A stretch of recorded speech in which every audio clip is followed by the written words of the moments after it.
Orain, aztertuko dugun kasua, energia V0 baino handiagoa denekoa dugu. Beraz, diagrama honetan, hau da berriro daukagun potentzial langa, 0 eta A tartean barrera bat daukagu, eta barrera horren balioa V0 dugu, eta energia V0 hori baino handiagoa dugu. Klasikoki badakigu zer gertatzen den, partikula eskerretik badator energia zinetiko bakarrik izango du, eta gero barreren tartea sartzerakoan bere energia zinetikoa txikitzen da, eta berriro hortik ateratzerakoan berreskuratzen du hasieran zuenaren berdina. Kuantikoki zer gertatzen den aztertzeko, nola ez, gure denboraren independentea den Schrödinger ekuazioa aztertu behar dugu. Hemen, aurrekoan bezala, energia potentziala hiru tarte diferentetan dago definituta, eta tarte bakoitzean konstantea dugu. Horrek pilo bat errazten du kalkuluak, eta izatez badakigu nolakoak izango diren, aterako diren emaitzak. Esponentzialak. Funtzioak, aterako diren funtzioak esponentzialak. Izan daitezke irudikariak edo errealak. Orduan, aurrekoetan bezala egiten duguna da hiru tarte diferenteetan banatuko dugu gure azterpena. Lehenengo tartea eskerrekoan, gero langan barruan, eta azkenik langaren eskubian. Hasiko gara, eta ja esan dugun bezala, tarte bakoitzean izango dugun adierazpena badakigu zein izango den. Eta ja esperientzia pixka bat hartuta, ja ez du merezi berriro ateratzea eta aztertzea, hau ze tarte bakoitzen izango dugun, Schrödingeren ekuazioa eta askatzea, atera erro karakteristikoak, hori hasieran ondo dago, baina hementxea esperientzia dugun, ez ja zuzenean esan dezakegu adibidez, eskerreko tartean, V0 izango dugu, partikula askea, beraz, izango dugun uin funtzioak dira esponentzial irudikariak A eber I k bat x gehi B eber I k bat eber minus I k bat x. Hau da, zuzenean esan dezakeguna. Non k bat hori, aki udala, energiarekin dago lotuta, erro bi m zati h bar. Oso ondo. Badaukagu beraz, lehenengoa. Gauza bat, azpimarragarria dana. Badakigu nolakoak diren emaitzak eta esponentzial irudikariak eta realak izango dira, baldin eta energia potentziala konstantea bada. Konstantea ez bada, x-en funtzioan aldatzen bada, orduan ez. Orduan zer esanik ez. Aztertu behar dugu, ateratzen zaigun, Schrödingeren ekuazioa.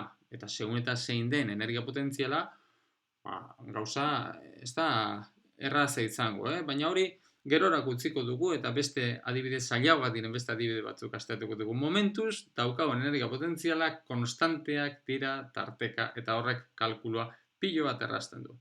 Jarraitu dezagun daukagun hurrengo tartean, bigarren tarte honetan, 0 eta A tartean,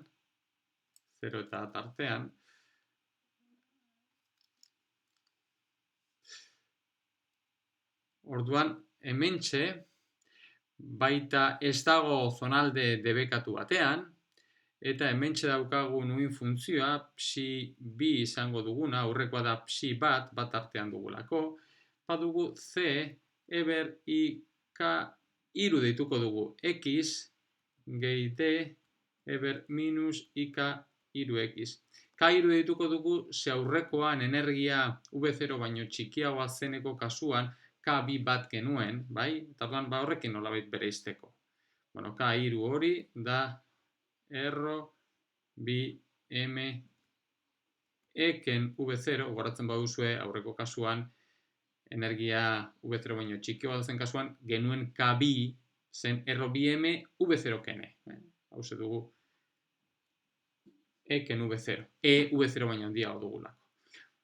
Beraz, hemen ere, esponentzial irudikariak ditugu, baina K2 diferentea da. K2 kasu honetan txikiago egiten zaigu. Eta azkeneko tartean, hau da, x A baina handiago den tartean daukagun uin funtzioa, si iru da e eber ik bat x gehi f eber minus i bat x. Berriro k bat dugu, aurrekoen berdina, erro bi m zati h bar. Oso ondo, ja baditu ja beraz uin funtzioak, orain zein da egin behar duguna? Muga baldintzak aplikatu. Mugalde baldintzak aplikatzerakoan, hemen infinituekin edo minus infinituekin ez dago arazorik.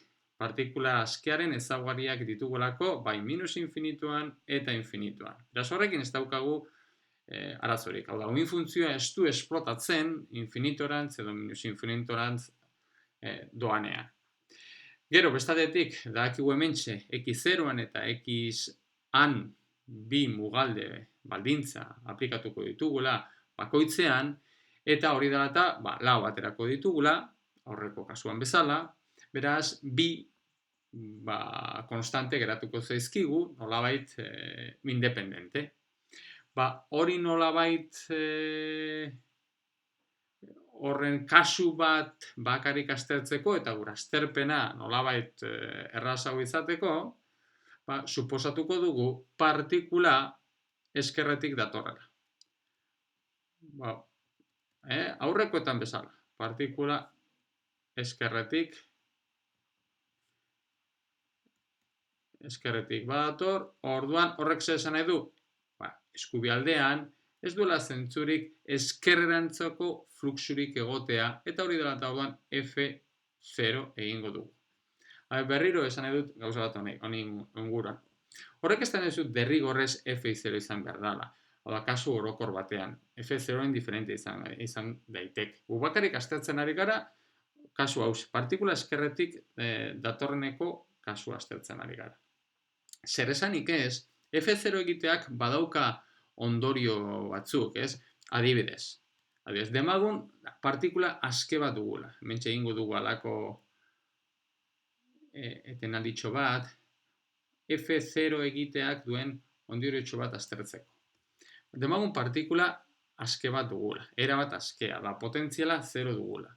Kasu honetan, badakigu, uin funtzioa dala a eber ikx gehi b eber minus ikxen kombinazio lineala hau. Hemen gertatzen zitzaigun bezala, ez? Daukagu bi konstante aske. Hemen txere bi konstante aske geratzen zaizkigu. Gu badakigu, hau, bermoldatzen badugu, jar dezakegula sinu eta kosinuen kombinazio lineala bezala. Beraz, a' sinuka x eta b' kosinuka x. Eta hori dela eta orduan, ez da, uin funtzioa nahi izan ezkero erreala egin dezakegu. Beti daukagu erreala izaten aukera hori, bai?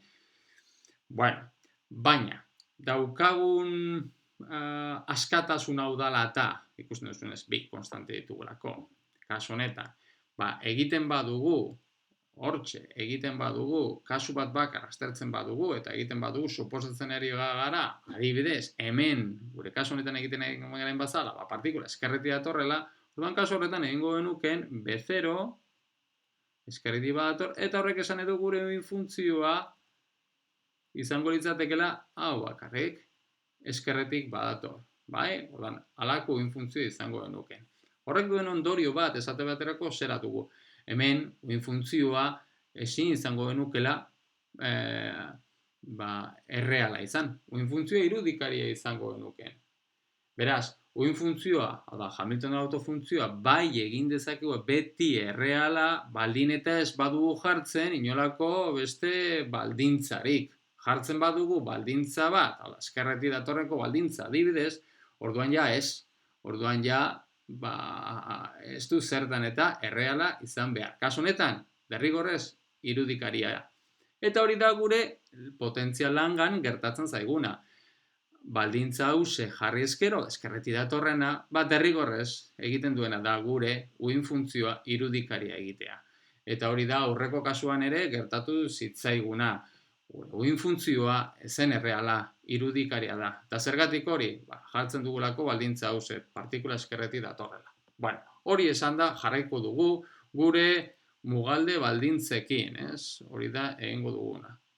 Gure mugalde baldintzak eta horrek esan nahi du, gure kasu honetan, jarraitasuna, ez? Ze uin funtzioa ez dalako infinitorantz joango minus infinituan edo infinituetan. Oso ondo.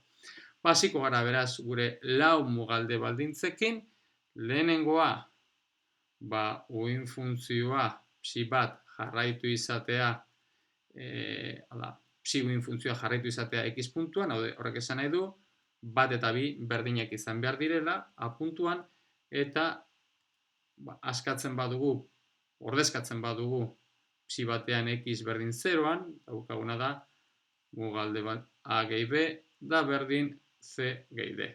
Oso gaz.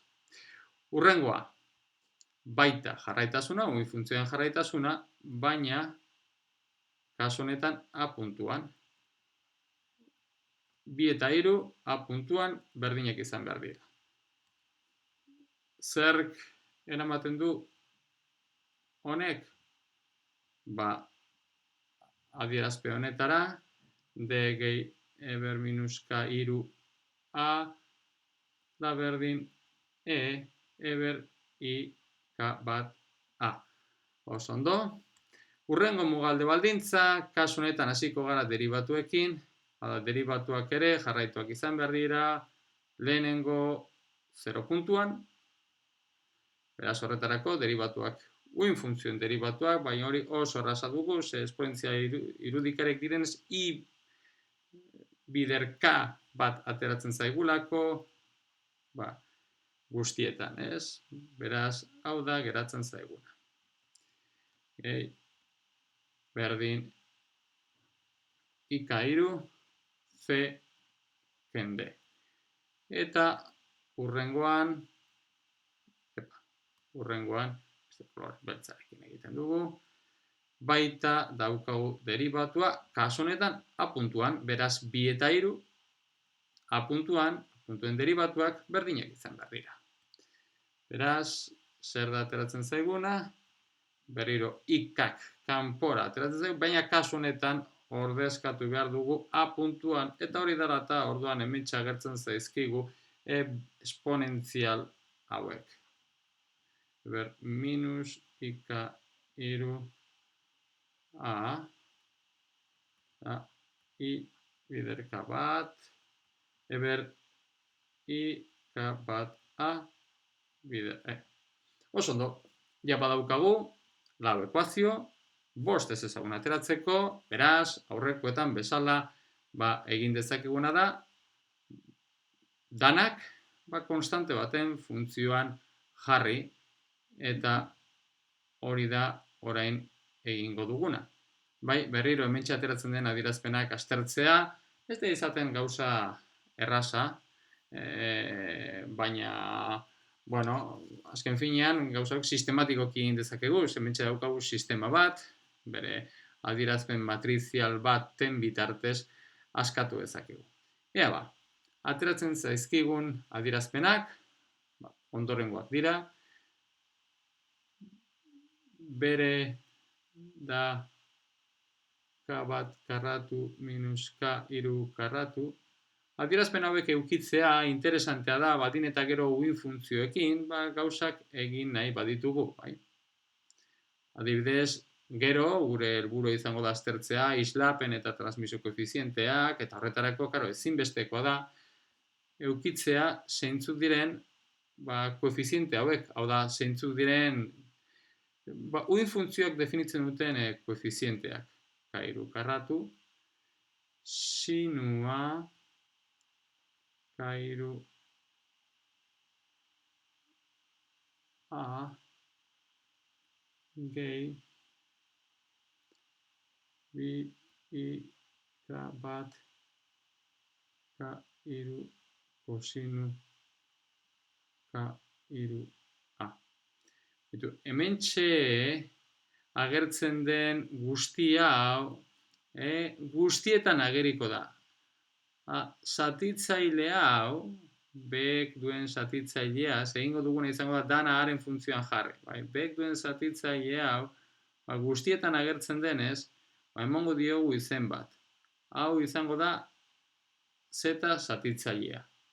Eta orduan, beste konstanteak definitzerako orduan, ba, zatitzaile horren funtzioan jarriko dugu. Bai? Orduan, Z jarriko dut, eta Z jartzerakoan, hementxe daukagun adierazpena esan nahi dugu. Orduan, badaukagu beren adierazpena, zerena da ik bat eber minus ik2a bider a k2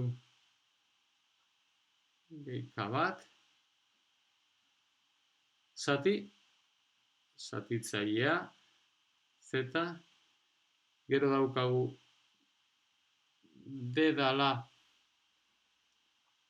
ik bat eber ik2a bider a konstantea k2 kenka bat zati hemen definitu dugun zatitzailea, eta azkenik E konstantea da bi I K bat K2 A K bat karratu gehi K2 karratu barkatu. Ez dugu jarriko adierazpen hause, zatitzailea, ze badakigu da zatitzailea, ez? Goian definitutako zatitzailea. Bueno, ja badaukagu definituta konstante horiek, badakigu zein den beraien balioak, eta, bueno, beraien adierazpena barkatu, eta, bueno, dudan, segun eta zeintzu diren K bat, K2, eta odan, segun eta zein den daukagun energia, hauek izango dute, adierazpen bat, edo bestea, edo diferentia izango dugu, ez? Orduan, aipagarria hementxe duguna, uin funtzio azkenean, izango duguna da ostilakorra, tarte osoan, ostilakorra izango dugu, baina, aipagarria dugu, honekin erdian daukagun K txikiagoa dela, beraz erdian daukagun uin luzera, beste aldeetan duguna, baino handiagoa izango dugu. Oda, zenbat eta momentuan, hola baita edo K, zenbat eta K txikiagoa izan, horri dagokion uin luzera, ostilazioetan handiagoa izango dugu. Bestela, ostilakorra izango dugu, tarte osoan. Eta koefiziente hauek importanteak izango dira, gero definitzeko islapen eta transmisio koefizienteak.